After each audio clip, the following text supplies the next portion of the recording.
Tie game. I would have went for 2.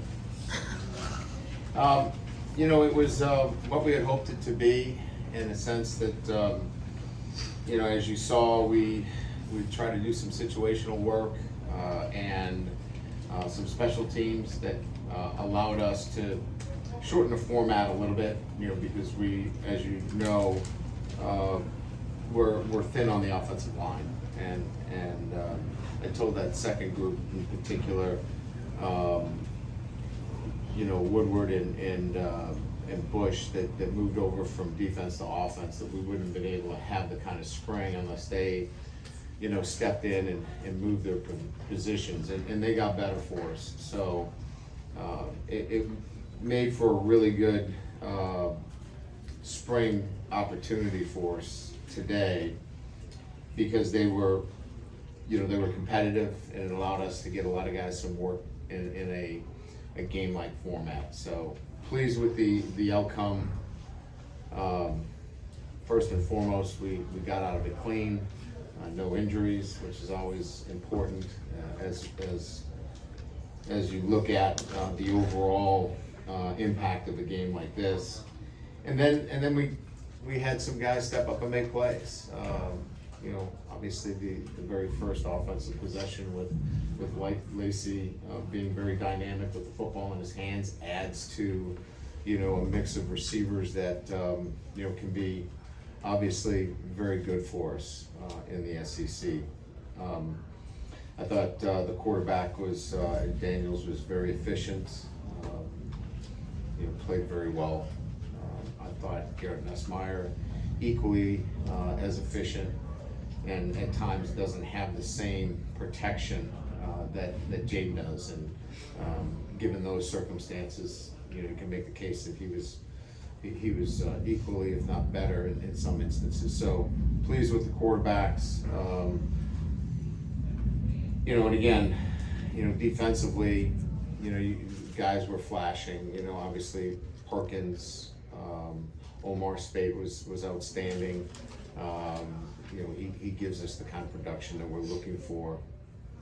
I thought we got, strong play, across the board. I think our safety play needs to continue to get better at the second level. We missed some tackles, but all in all, a good day out there today for us to evaluate and, take a step forward. So with that, I'll open up the questions. If you have a question, raise your hand, we'll get a mic to you. Coach, you mentioned Kyron Lacey. Just what did you learn, a little bit about some of these weapons that you're going to be able to really rely on come fall? Yeah, so Kyron, really, the work that he's been doing is much more about, consistent approach in practice, and, I think we're starting to see how that's translating to performance. He was, I think at times trying to find himself relative to where he fit, and I think he's comfortable in where he is in our rotation now, and his practice work ethic is inconsistent, and we can see it in terms of the way he's playing. Bonnie? You mentioned that the offensive line's a little thin right now, but what did you think of the performance of the new defensive line guys? I thought there were some, really positive things, right? Ovia Agufu is a really good addition, certainly. I think he had, probably a sack on each side against our right tackle and our left tackle. I thought that, we were really clean inside. I thought we played, good, fundamentally sound football there. I mentioned Omar. I thought, his addition is going to be really big for us. He made a great tackle in space against a running back. That says a little bit about his versatility and what he can do in the box, out of the box. Perkins was really good.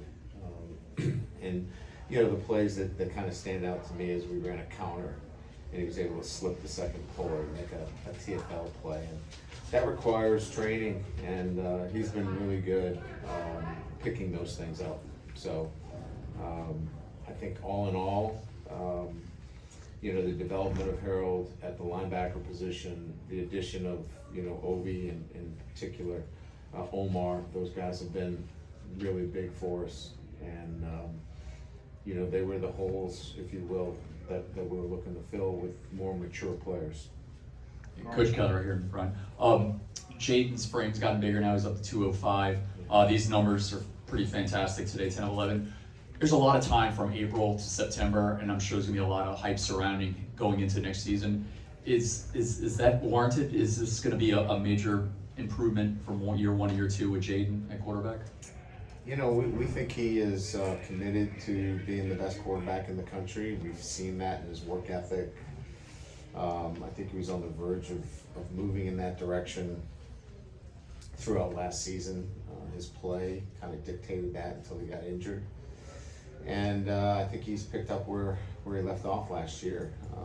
Physically getting bigger and stronger, leading our offense, leading our entire team. He's been a leader.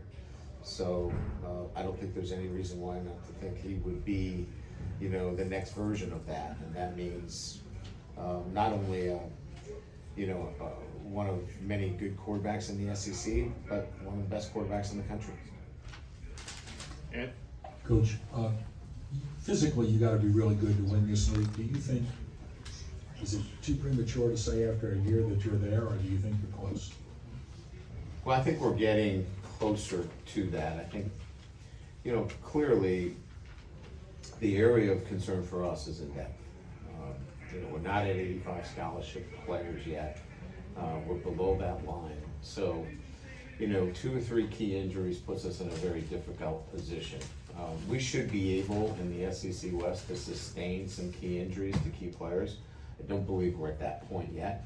If we, knock on wood, stay injury free and continue to develop, we're gonna be fine. But that's not where you wanna be in this league.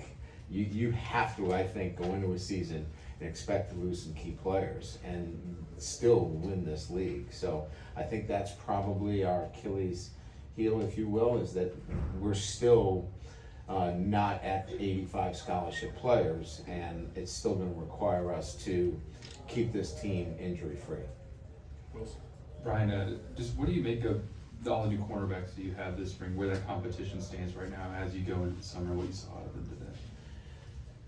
Yeah, you know, we saw some good things, you know, clearly, but it's work in progress for all of those guys in terms of, you know, where they need to get to for the fall.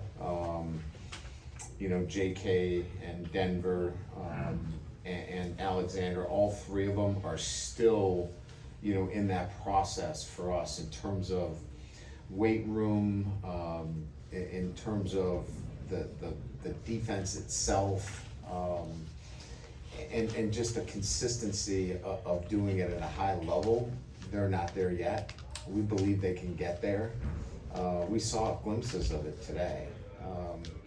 You know, we saw glimpses of LaTerrence, you know, his play today. So I just think that we're not there yet. We think we've got some guys that are capable of playing at a high level, but there's still work to be done. Jock? Coach, if I could ask 2 quick ones. The kicking game, are there some things to sort out there between Ramos and Diver in terms of who's gonna kick? And second, is there any chance that John Emery returns to the team and plays this fall? We have not ruled out John Emery for returning. I think I've made it pretty clear that John has a path back, but it's one that is really dictated by what he does academically. So, look, we have not made any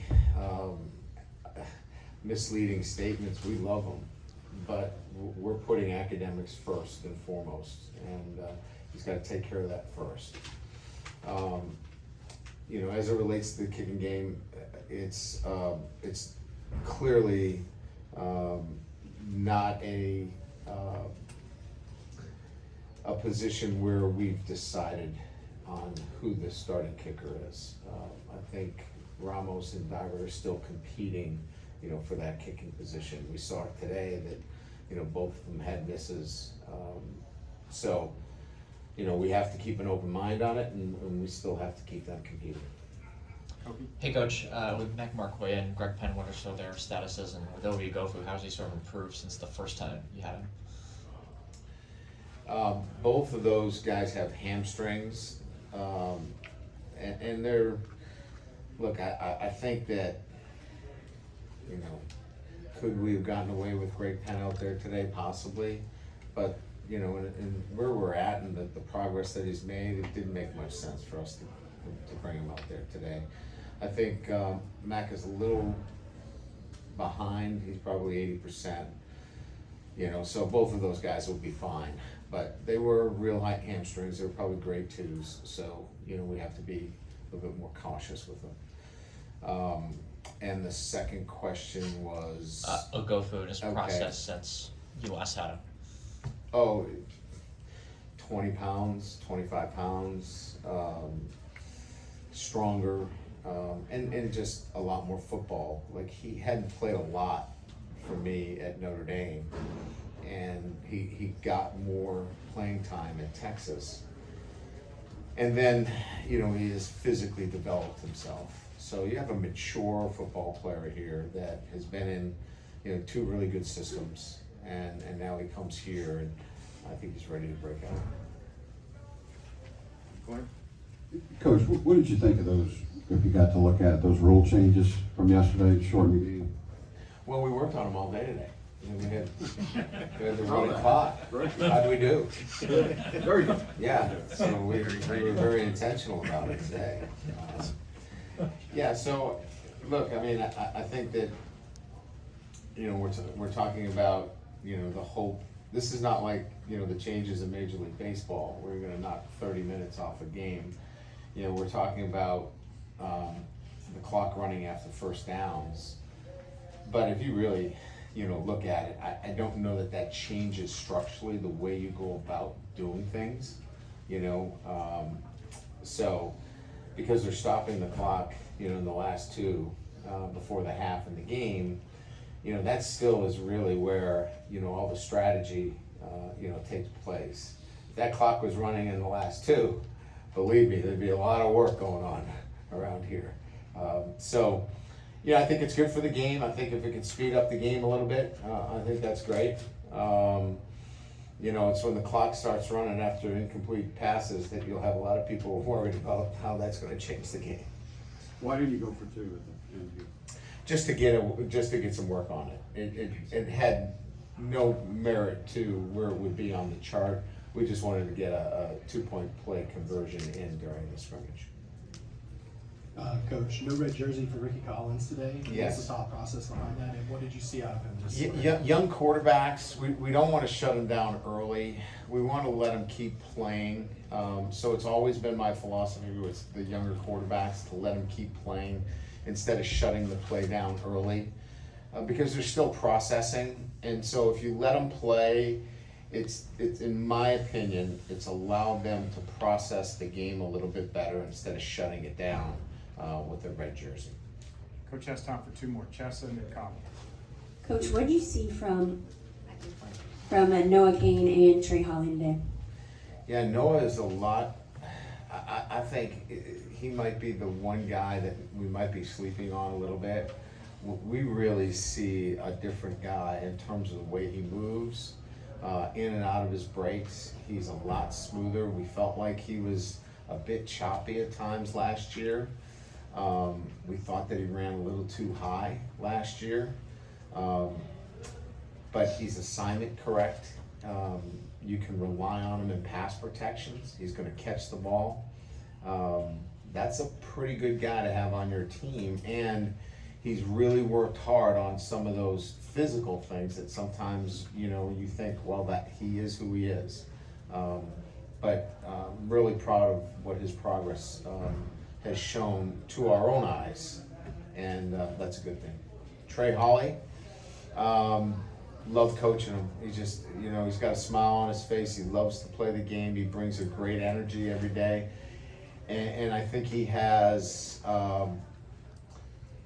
things that you can't coach. Like, Sometimes you just gotta yell at guys to see things. He sees everything. He's got great natural vision, can see a crease, and those things are, like I said, they're hard to coach. And I don't wanna take away any of the credit that Frank Wilson should deserve, because he's mentored him as a true freshman, as a mid-year, but he's done a nice job. Coach, you talked about second coat of paint a number of times. How much of this is about refinement for the guys that you have had now for a year, and kind of taking that next step? Yeah, I guess that would, the analogy would fit them, right? So that second coat of paint is for, both groups, right? That refinement, right? For those guys that really understand our process, so they can begin to refine their mental preparation, their technical and tactical. And so you're seeing guys like a Kyron Lacey that have elevated their game. You're seeing, some of our players that, like a Noah Kane, who has really worked hard on his physical development. And then some guys that haven't been in this process that are starting to figure it out, right? And so it applies to both those that have been here and those that are first in this program in January. And so I could name guys that second coat of paint is applying to refinement and understanding what it takes to be successful. Thank you, Coach. Great, thank you.